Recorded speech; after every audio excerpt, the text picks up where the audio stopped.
Hello, my dear students. We are here with our economy series, and yes, today we are going to study the fourth chapter of economy. Yes, and the chapter is your food security in India. Yes, the economy, NCERT economy, chapter 9, chapter 4 of NCERT, ninth class economy we are going to do, and we are going to deal with food security in India. Yes, food security in India. This is your class 9 NCERT. NCERT becomes very important for your UPSC preparation, for your state PCS preparation, be it UPSC, Telangana state PCS, okay, or Andhra Pradesh state PCS. For state PCS and UPSC, you have to cover NCERTs, and economy again is a subject in which you have to thorough your basics. है ना? So this series is a win-win series for you, where you can grasp your NCERT economics static portion, and along with that I will also be covering the current issues going on related to the topic, and also apart from NCERT we will be covering those topics in little broad manner. So let's get started. This is Raini Simon, your educator at Shikhara IAS Academy. Yes, students, I will be your NCERT economy and current affairs educator. I'm also taking daily news analysis early in the morning at 9 a.m. Please watch that out. We are also starting our main answers writing series, okay, by Chaman sir. We have started our geography series. So we are all in line to help you out for next year prelims and for Telangana state PCS. So let's get started. I have a 6 long years of experience in UPSC preparation, and also I've taught in a lot of esteemed universities, in esteemed institution or organization, as current affairs, as YouTube, and also current affairs, art and culture, and economy. And here I will be teaching you economy, my dear students. Okay. So now, what is food security? This chapter is all about food security, right? So what is food security? If you have enough of food, if you can afford food for yourself, which is good enough for yourself to survive you, to make you have a basic good lifestyle, that is called food security in layman terms. And food security means availability. Yes, whether the food is available to you, accessibility, affordability of the food. Food is available, accessible, and affordable for you, to all the people at all the times. This is something called food security. The poor households are more vulnerable to food insecurity wherever there is a problem of production or distribution of food crops. Yes, there are poor households which actually are having the problem of food insecurity, and in India you know that a lot of cases of obesity we have seen. So there is a lot of malnutrition also, and there is a lot of overnutrition. Okay, there is overweight, people are having overweight. That is the problem of overnutrition. So this is something which is happening in India. There is malnutrition also, there is overweight people also. So let's get started. This chapter also speaks about public distribution system. Yes, PDS, government vigilance. It's done under government vigilance and action at the times when security is strengthened. When the food security is threatened in India, then the government has come up with PDS system, that is public distribution system for the general public, for the poor public. Going forward, you can see these are ration shops, where these are PDS shops. Yes, these are your PDS shops, where you can see they are getting wheat, and they will be getting rice, wheat, all these things at a very nominal price. Yes, at a very nominal price, and not everyone can get it from. People like you and me who are well off, who are from the better middle class, and they are above the poverty line, way above the poverty line, they are not entitled to get all these things, right? They cannot get this. Then your dimensions, my dear students. What are the dimensions of food security? Availability, accessibility, and affordability. Yes, when a person is able to access these foods every day, and when the country and the food imports, everything is happening in a very channelized manner, in which food is available to that person, food is available in that region, food is produced in that region at optimum quantity, that is availability of food. Then accessibility, whether that person is able to reach to get that, and affordability, enough money that person need to have in its pocket to get that food and nutritional value. These are your dimensions for food security. See, in market we will see a lot of fruits and vegetables, but are every people, do you think every person are able to have it? Do you think so? Suppose there is one person, okay, and there is another person, okay, there is one person Prem and there is one person Ram. Ram is not able to afford things, Prem is able to afford things, then he can buy things from the market. He will not have this food insecurity in his life. But the same person Ram, he is not able to afford the food, and when he is not able to afford the food, then in that case he will not be able to buy these commodities. Even these commodities are available, yes, even if it's available in the market, even if it's there, but if he is not able to afford it, again the insecurity of food starts. Food security is ensured in a country only if enough food is available for all the person have the capacity to buy the food, and no barriers on the excess of food. Same thing as we have talked, and food security is circulating around availability, stability, utilization and excess of food, accessibility of food. See, in India we know that there are a lot of cases of hunger. Yes, there are a lot of cases of hunger and poverty, students. People are hungry and people are poor. Okay, the scenario is difficult in India. And in that scenario, what is the responsibility of you and me and the general public in the society? We should never waste food, right? We should never waste food, because there are people who are not getting food. There are a lot of people who are not getting food in India.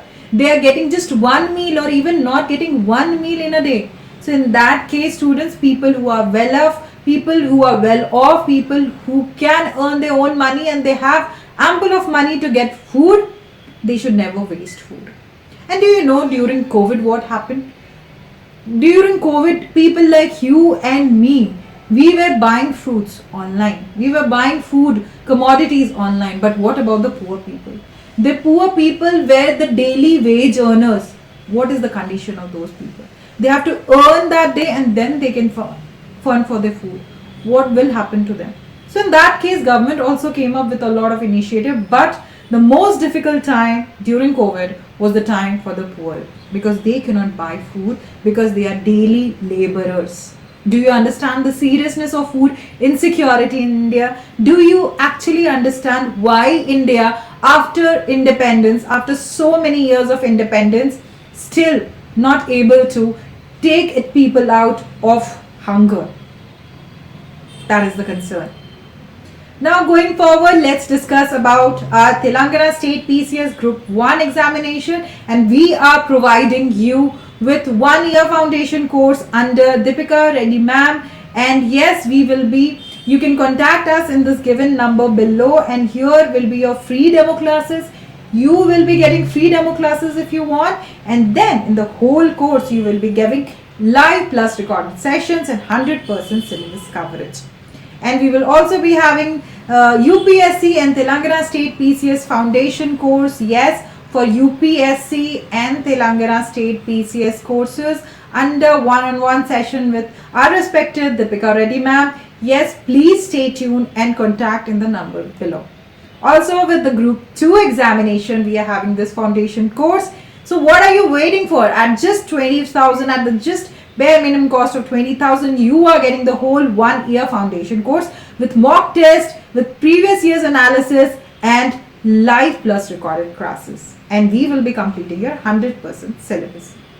Now, how is food security affected during calamity? Yes, just now we were talking about COVID, right? We were talking about COVID, how during the pandemic time, the poor people were suffering the lot. They were suffering the most. The poor people were suffering the most at that time. So during natural calamity, say drought, the production of grains decreases. That is obvious. The production of grains decreases because there is drought in this land, and this creates shortage of food in the affected area.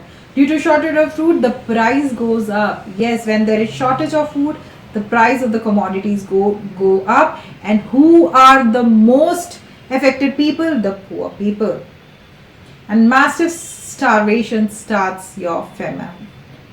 If there are long term, suppose there is a village in which there is a drought happening since 1 year, 2 years.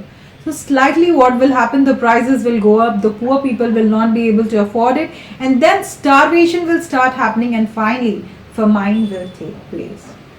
So this is the condition of drought ridden places, where you can see people are struggling for basic amenities like water, and thus the agriculture also goes to a back seat, and then they are not able to get the bare minimum of food for their survivability, and thus the problem of food security comes.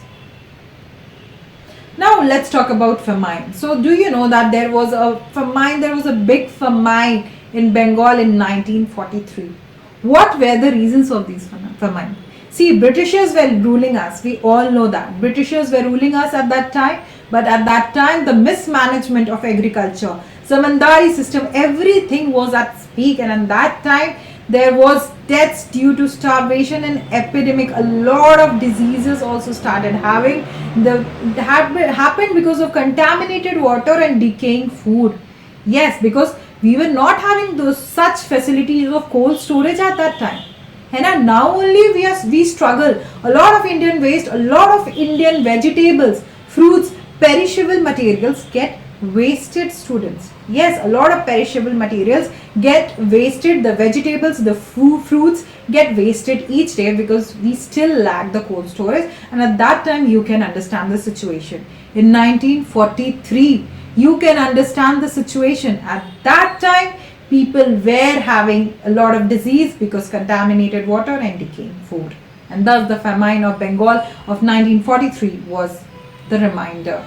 You can see the massive starvation turned into famine, and yes, who is responsible for the Bengal famine? Yes, obviously the mismanagement done by the Britishers. Their administration was at a complete failure. Now let's talk about hunger. The word hunger is another aspect indicating food insecurity. Hunger is not just an expression of poverty. It talks about poverty in total. Okay, so hunger has chronic and seasonal dimensions. Yes, hunger can be chronic as well. Suppose there are people in the village area who is not getting daily wages, and also in the city life, if we talk about, people get daily wages, people get daily labors. Okay, there are a lot of unemployment there in city areas also. There is unemployment in village area. There is disguised unemployment in village area. There is seasonal unemployment in city areas. We have studied about this, you remember, when we were studying the previous chapters of NCERT. So when there is employment everywhere and there are people affected for this, absolutely there are cases of hunger which is going to happen, and hunger in the form of chronic hunger and seasonal. Now let us talk about India. When we talk about hunger, let's go to the current affairs and let's know what is the ranking of India in 2024 Global Hunger Index. My dear students, the condition is not good. Yes, when it comes to Global Hunger Index, India is someone at very low ranking, 105th of 127 countries in the Global 100, and scores of just 27.3, and falls in the serious category of hunger level. India is now falling under serious category. Yes, the category is serious. Still a lot of people are sleeping empty stomach in India. This is the condition in India, and this is what is happening in India. So apart from that, you will see how poor children, vulnerable people, old people, women who are not employed will be affected the most. And if we talk about the key indicators for India, we will have undernourished. Yes, undernourished. We have 13.7% of Indian population as undernourished. they don't get sufficient calorie intake. Yes, they don't get sufficient calorie intake, and that's why 13.7% of Indians are undernourished. Then you have child stunting, low height for age. Suppose this is a child, his age is somewhere 10 years, but his height is not according to that. The height is not according to his age. So in that case, my dear students, stunting happen. And stunting not only happens in village area, it is happening too much in urban areas as well. Okay. So India is again suffering from it. Almost 35.5% of Indians children are suffering from stunting. That is lower height as compared to the age. Then there is child wasting, low weight for height. If there is a particular height, and that is all calculated under the age of 5. Okay, under the age of 5 we are calculating all these. So lower weight at a certain height under the age of 5 is your child wasting, and almost 18.7%, the highest among all the countries in the global hunger range. So we are having child wasting a lot. The weight of the child is so less that the height does not justify that. Okay, and among all the developed countries, all the highest among all the countries included this is one of the highest. We are one of the highest in this child wasting case. So you can see the scenario. The scenario is not good, and yes, we need to rectify. Child mortality. Again, 2.9% of children die before the age of 5. 2.9%, almost 3% of the children die before the age of 5. This is again which is very serious, my dear students. Then if we talk about the ranking, then we will see that in 2000 our score was 38.4. Again it's reducing, and from alarming our ranking has become too serious. This is sad news. And you can see India is below most of the neighborhood countries like Sri Lanka, Japan, Bangladesh and Pakistan. So this is a serious concern. In global hunger index, India is way below a lot of countries like Sri Lanka, Nepal, Bangladesh and Pakistan. Now self-sufficiency in food grains. What is self-sufficiency? So after Green Revolution, India somewhat got self-sufficiency, and at that time our Prime Minister was Indira Gandhi, and she has inaugurated a stamp at this time, special stamp, which was calling Wheat Revolution in July 98. And can you see this postal sheets, postal papers? Okay, here you can write letters and you can post a stamp and that will go to that place. These are all age-old things. These days people are all doing everything on the digital medium, WhatsApp, Instagram, telephone calls, video calls. So nowadays when the world is completely connected with digital innovation, things like this, letter writing is something has gone in the past, but still people write letters, and these are the boxes, these are the letters in which they used to write, and this is the stamp which came. So if you want to have a clear look, in 1968 it was inaugurated, and it was under Wheat Revolution which came under Indira Gandhi, and yes, she introduced this stamp. Now buffer stock. If we talk about buffer stock, what is buffer stock?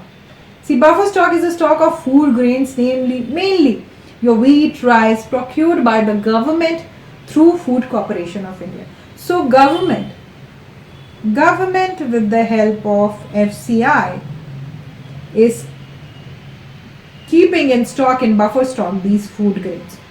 Okay, these food grains government is keeping inside, and thus they are having a surplus. When the farmers are having surplus in state, then they are keeping it as buffer. Then comes your minimum support price, and is determined by the minimum support price is again determined by the government, my dear students. And there are 22 crops which comes under minimum support price.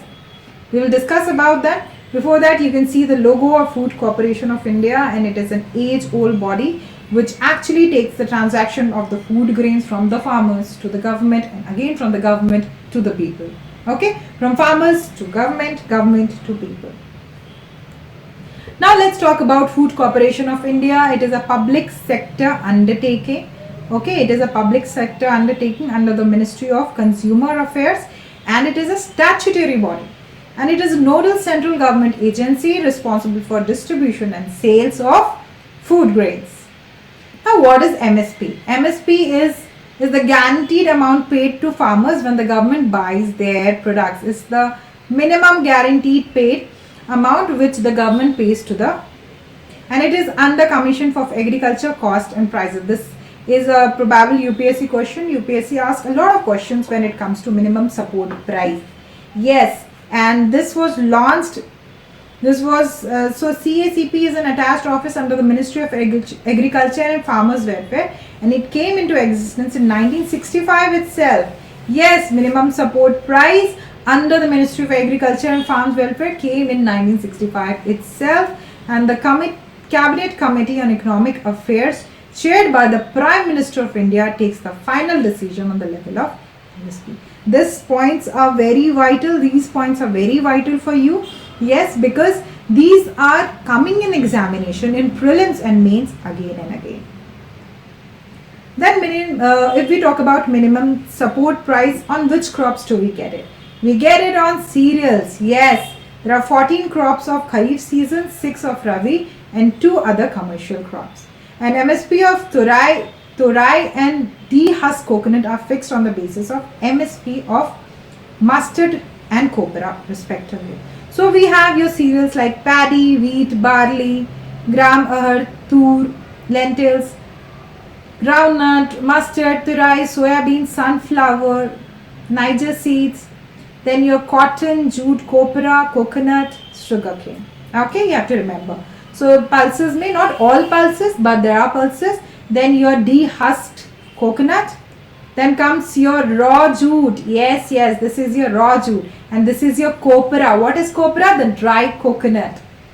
The sugar cane also comes under fair and remunerative prices. Yes, it comes under that. And this is turai. This is also under MSP. Now, what is public distribution system, my dear students? PDS is generally done for wheat, rice, sugar and kerosene and are being allocated by the states and UTs for distribution by the government. So the food procured by Food Corporation of India is distributed through government regulated ration shops. Yes, there are government regulated ration shops in which the public distribution takes place for wheat, rice, sugar, kerosene, and also in some states you will have pulses, edible oils, iodized salts, spices. All these things also you will get. Yes, some states also give pulses, edible oil, iodized salts, spices, etc. But basically the PDS is for wheat, rice, sugar and kerosene oil. If we talk about PDS, then it is like a food security system under the Ministry of Consumer Affairs, Food and Public Distribution, and it is the central government through FCI. Yes, it is the joint efforts by the central government, the state government and the Food Corporation of India to distribute these foods at the fair price shops. These distributions are again done at the fair price shop. So these are also called ration shops, and they keep food grains, sugar, kerosene oil for cooking. And these fair price shops means shops which are being licensed or distributed essential commodities. So these fair price shops, my dear students, get the essential, they get the license to distribute essential commodities to the ration card holders under public distribution system. Whosoever have the ration card, they will be getting the public distribution system crops under this, in this fair price shop, and it comes under National Food Security Act of 2013. This is again important for you in the case of fair price shop. So this is the picture of a fair price shop. You can see it here. You might have seen it also when you were kids, or maybe when your parents had the tender age, then they might have seen it. Now, what is rationing? Rationing is economic context, refers to a system where the government controls the distribution of scarce goods or services to maintain. So, when government want the scarce material to be distributed in PDS, they will ration it and they will try to distribute it with the help of PDS so that everyone gets it. Only not the rich people can get wheat, rice, pulses, everything. but with the help of rationing, the government can have an equitable access and prevent hoarding, particularly during the times of shortages. Okay. And do you know that rationing in India was started in 1914 against the backdrop of Bengal famine? Yes, famine took place, the poor were not able to afford it, and thus they became more poor and then starved to death. To revive that, we also started Green Revolution, and under the rationing system we had this public distribution, integrated child development scheme, and food to work was also introduced. Okay, so that the poor people does not starve, they somewhere by some means they get the important food commodities like rice, wheat, pulses, all these things they should get, and through the ration shop, through the PDS system, they are actually getting it. Now, what is subsidy? Subsidy is a payment that a government makes to a producer to supplement the market price of a commodity, and subsidy keeps consumers' price low while maintaining high income for domestic prices. So subsidies is generally given by the government on the agricultural produce, all the industrial produce, to encourage them, so that the producers, the farmers get encouraged to produce them. Okay, so they will be benefiting from them, and the prices in the market will lower, but the farmers and the producers of that product will be benefiting. Okay, they will be getting higher. Now, role of cooperatives in food security, if we talk about, in cooperatives are very important, students, and they are almost 94% of fair price shops are run by cooperatives. Yes, we have studied about fair price crops, so they are run by cooperatives. Only 94% fair price shops are run by cooperatives. And do you know about Mother Dairy? Do you know about Amul? They are the perfect examples of cooperative sector in milk production in Gujarat. And then Academy of Development Science facilitated network of nature, setting up grain banks for different regions. This is another cooperative. So these are the facilities, and you can see how Amul, the cooperative for milk sector, also the Mother Dairy in Delhi for milk sector has boomed, and they have catered to the needs of farmers and also to the consumers. I hope that topic was clear. This topic was clear. We will come up with the next chapter. We will start with 10th standard NCERT, my dear students. 10th standard NCERT economy we will be starting. We are done with standard 9, and I hope everything was clear. The topic was clear. Please comment us for more details and for confusion. We will be very happy to answer your doubts. Till then, please stay tuned with us and subscribe to our channel Shikhara IAS Academy. Thank you.